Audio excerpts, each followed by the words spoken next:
কাঁঠাল বিচি দিয়ে তো অনেক কিছু বানিয়ে খেয়েছেন, এইভাবে করে স্ন্যাক্স বানিয়ে খেয়েছেন কি? নমস্কার বন্ধুরা, সীমাস স্মল কিচেন টিপসে আপনাদের সবাইকে স্বাগত জানাচ্ছি। আজ আমি কাঁঠাল গুটি দিয়ে দারুণ স্বাদের ইভিনিং স্ন্যাক্সের একটা রেসিপি নিয়ে আসছি। রেসিপিটি কিন্তু খুবই সিম্পল আর খেতে লাগে অসাধারণ। এটা কিন্তু ছোটোর থেকে বড় সবারই খুব পছন্দ হবে, আর বাচ্চাদের তো পছন্দ হবেই। আশা করছি আপনাদেরও হয়তো ভালো লাগবে। আসুন চলে যাই তাহলে আমার কাঁঠাল বিচির রেসিপিটা দেখে নিই। আমি এখানে এক বাটি কাঁঠাল গুটি নিয়েছি। কাঁঠাল গুটির খোসাগুলো ছাড়িয়ে 1 ঘন্টা জলে ভিজিয়ে রেখেছিলাম।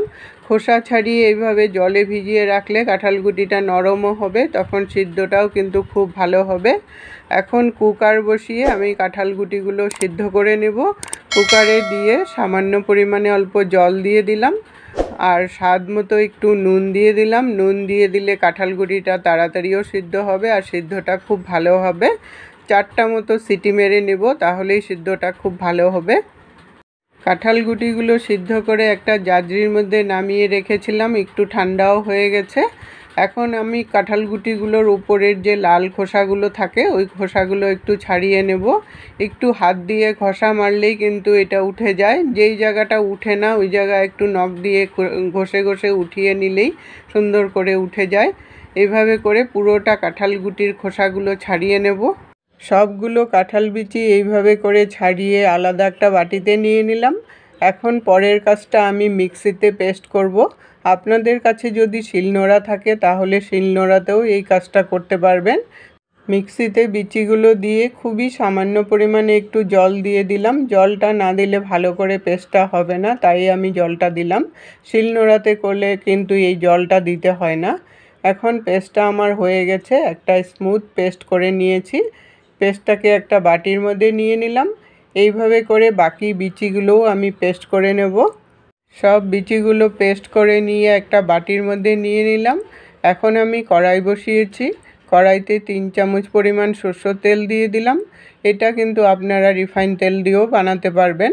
তেলটাকে ভালো করে গরম করে নিয়ে একটা শুকনো লঙ্কা দিয়ে দিলাম। শুকনো লঙ্কাটা একটু ভাজা করে নিব যাতে ফ্লেভারটা খুব সুন্দর হয়। লঙ্কাটাকে ভাজা করে নিয়ে তারপর 1/2 টিস্পুন কালো জিরা দিয়ে দিলাম। কালো জিরাটাও একটু ভাজা করে নিলাম। তারপর 2 চামচ আদা গ্রেট করে নিয়েছি গ্রেটারে, ওই গ্রেট করা আদাটাকে দিয়ে দিলাম। আপনারা ইচ্ছা করলে আদাটা বেটেও দিতে পারেন। তার সাথে আমি 4টা লঙ্কা কুচি দিয়ে দিলাম। ঝালটা অবশ্য আপনাদের টেস্ট অনুসারে দিবেন।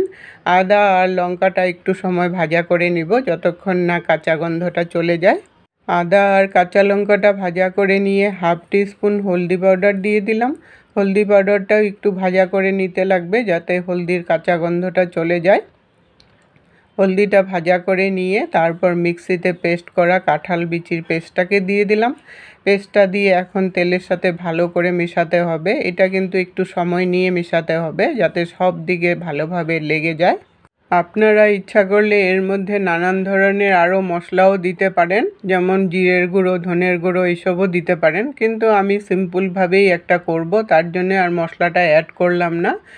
মেশানোটা হয়ে গেছে। এখন স্বাদ অনুসারে একটু নুন দিয়ে দিলাম। নুনটা একটু আন্দাজ করেই দিতে হবে, কারণ সিদ্ধর সময়ও আমি নুন দিয়েছিলাম। নুনটা দিয়ে ভালো করে মিশিয়ে নিয়ে এখন 3 থেকে 4 মিনিটের মতো অনবরত মিডিয়াম আঁচে রেখে এটাকে শুকাতে লাগবে। আর এটার মধ্যে আমি কোনো মিষ্টি ব্যবহার করব না, কারণ কাঁঠাল বিচি এমনিতেই মিষ্টি, তার জন্য আর মিষ্টিটাও দিলাম না। আপনাদের যদি ইচ্ছা হয় একটু ব্যালেন্স হওয়ার জন্য দিতেও পারেন মিষ্টি।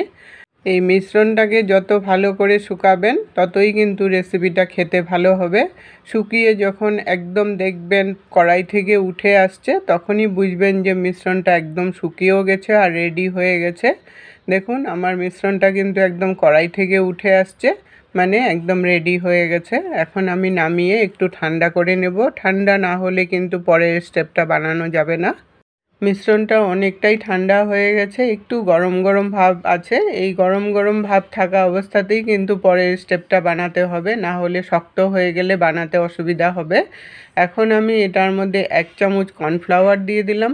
কর্নফ্লাওয়ারটাতে বাইন্ডিংয়েরও কাজ করবে আর রেসিপিটাতে একটা শক্ত ভাবও আসবে।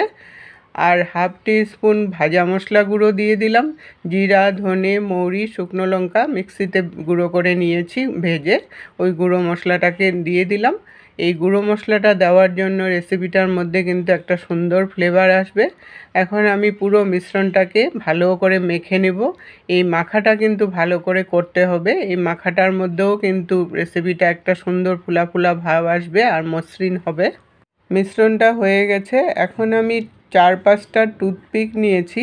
এই টুথপিক দিয়ে আমি রেসিপিটাকে বানাবো। আপনারা ইচ্ছা করলে অন্যভাবেও বানাতে পারবেন আপনাদের খুশি মতো। অল্প অল্প করে মিশ্রণ নিয়ে হাতের মধ্যে একটু লম্বা করে নিয়ে তারপর টুথপিকটাকে ঢুকিয়ে দেব। এই টুথপিকটা দেওয়ার জন্য রেসিপিটা দেখতেও সুন্দর হবে আর খেতেও কিন্তু সুবিধা হবে। এইভাবে করে আমি সব পুরোটা মিশ্রণ দিয়ে আমি সব বানিয়ে নেব। পুরোটা মিশ্রণ দিয়ে এইভাবে করে বানিয়ে নিয়ে একটা প্লেটের মধ্যে আলাদা করে রাখতে হবে, তাহলে রেসিপিটা বানাতে কিন্তু খুব সুবিধা হবে। গরম গরম ভেজে খেতে পারবেন সঙ্গে সঙ্গে। আর এটা কিন্তু গরম গরমই ভালো লাগে, ঠান্ডা হলে কিন্তু ভালো লাগবে না। পুরোটা মিশ্রণ দিয়ে সব বানিয়ে রেডি করে নিলাম।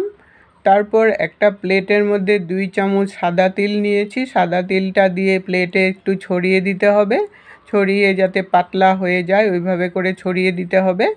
ছড়িয়ে নিয়ে তারপর একটা একটা করে ডো নিব, নিয়ে এটার মধ্যে মাখিয়ে নেব।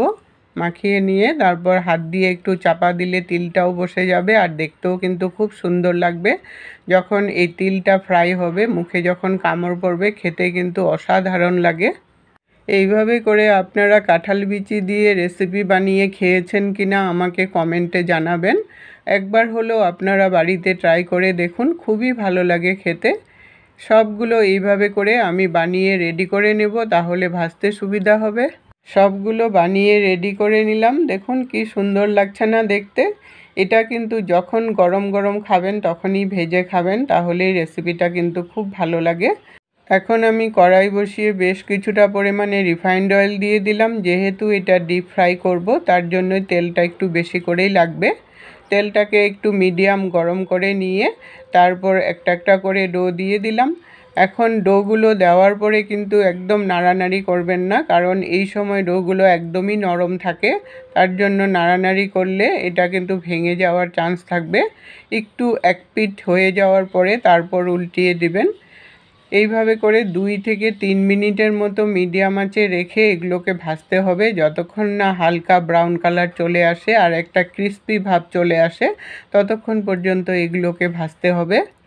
মিডিয়াম আঁচে রেখে একটু উল্টে পাল্টে আমি 4 মিনিটের মতো ভেজে নিলাম। ভাজার পরে দেখুন ব্রাউন কালার চলে আসছে আর লাল লালও হয়ে আসছে। এখন আমি নামিয়ে নিলাম।